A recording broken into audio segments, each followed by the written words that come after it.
We had the weigh-in for Joyce, Filip Hrgovic just there, and I don't want to say necessarily the most interesting weigh-in in terms of weights, but it is a little bit telling as to kind of where both guys are at, so to speak. So, Filip Hrgovic weighed in at 250 pounds. Now, correct me if I'm wrong, but I believe this may very well be a career heaviest because when Filip Hrgovic turned pro, and in the early days when he was fighting the likes of Sean Turner, Amir Mansour, he was actually in the 220s, believe it or not.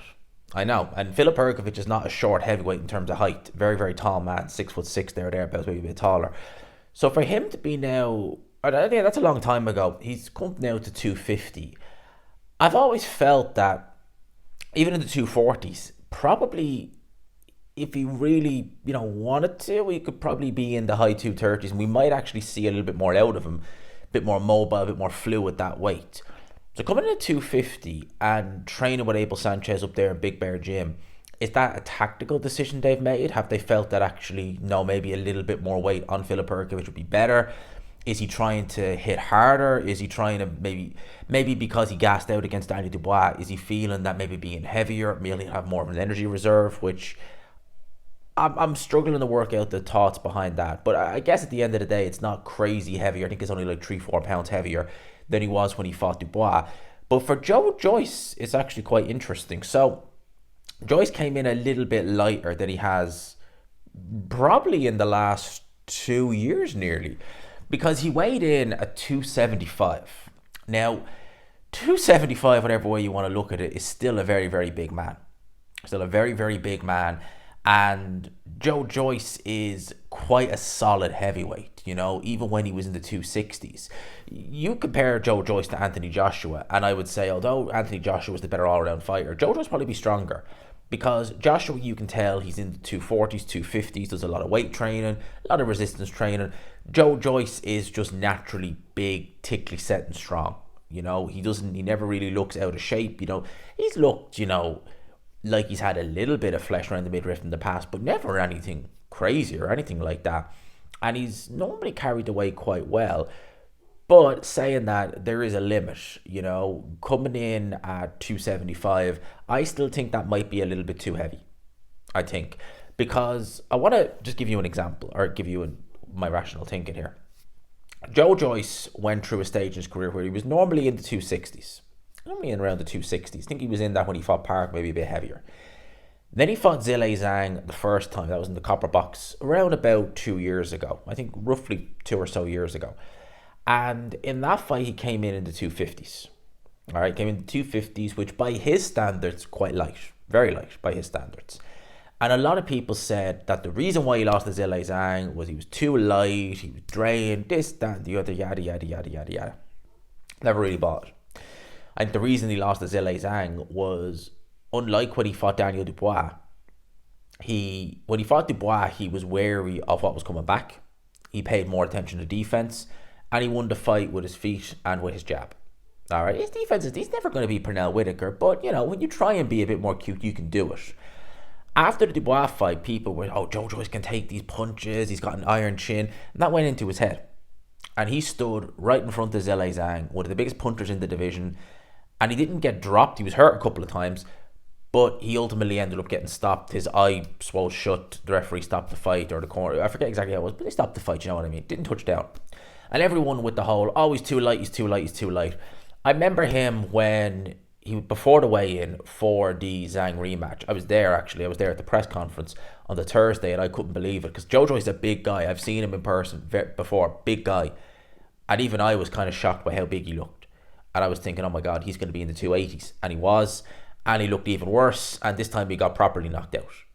And he's been consistently in the 280s since then. I still think the 270s is a little bit too big. But maybe he feels this is somewhat of a happy medium. Not going to get him from the 280s into the mid-270s. Maybe he'll have more foot speed. I really don't think so. And if you'd watched Ad A and G-Man, you would have seen that I actually changed my not pick a fighter for this fight, but I have changed my mind on how I see it going. And the more I think about this fight, Ade is of the belief that this fight more than likely ends early for Filip Hrgovic. I'm not going to say it's necessarily going to end early for Filip Hrgovic, as in Filip Hrgovic winning this fight. Obviously, I'm not changing the Joe Joyce, certainly not. I reckon that we will more than likely now see a stoppage. I think that press conference Joe Joyce yesterday, he didn't look amazing at it, or didn't sound amazing at it, and I still think he's too heavy. His foot speed, which is, it's always been decent. It's not been the last couple of fights because he's been too heavy. I don't think it's going to get any better. And although I don't think Filip Hrgovic is, well, he's definitely not as big a puncher as Dubois, and he's definitely not as big a puncher as Zhilei Zhang. At the end of the day, Joe Joyce has been, I said it last night on NAG, man, that imagine you've got a metal, like a door, like a car door. Imagine it's made of metal, like, like a metal door. And you bang it, and you bang it, and you bang it, and eventually leave a dent in it. Well, it's never going to be as strong again. So even though he's not as big a puncher as Daniel Dubois, he's not as big a puncher as Zhilei Zhang, he is still a big puncher. Very big puncher. And I think at this minute in time now, he hits hard enough that slightly, even if it's slightly dented, it's not as strong as it once was. I now think it's there for Filip Hrgovic now to take it. So not only am I kind of a little bit surprised that Joe Joyce came in still as heavy, I think he's probably going to get stopped tomorrow. I think he is. I think I've changed my pick from points for Hrgovic to now Joe Joyce, or now Filip Hrgovic winning this fight via stoppage. Whatever time it may be, I don't know. But likelihood is I think Hrgovic is now going to stop him. As I said, the 10-round distance certainly favours Hrgovic more than it favours Joyce. Had it been a 12-rounder, because bear in mind, Jamie TKV versus Adelaide for the British title, obviously, that's a 12-rounder. The main event isn't. I think if it had been 12, I still would have gone with Hrgovic, but I think it would have brought Joe Joyce more into this. Those are my thoughts. I have the thumbnail and all, I will be doing a live watch along for this fight. I look forward to that. I can't wait. We're probably going to go live tomorrow, probably before the Jamie TKV David Adelaide fight, because I think that deserves a bit of the watch along too. So let me know your thoughts in the comment section below. As always, people, I really do hope you enjoyed the video. Smash the like button if you could. Hit subscribe, of course, if you haven't already. If you haven't, go and give me an Ade and G-Man show went live about 2 hours ago. You gotta go and give it a watch. I think it's one of, if not the best boxing podcasts around. We do a lot of good things there. We've got plenty of ideas for it. Plenty coming in the pipeline. Hope you enjoyed it. Let me know your thoughts. Peace. Oh, and before I go, have a look there on screen.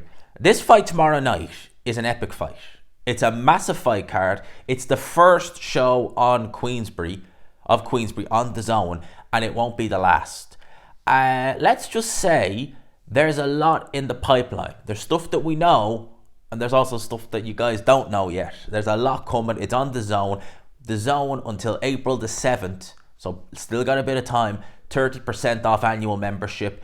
30% off if you pay it monthly as well. People, I cannot emphasize enough how good this is. The Zone, the global home of world boxing.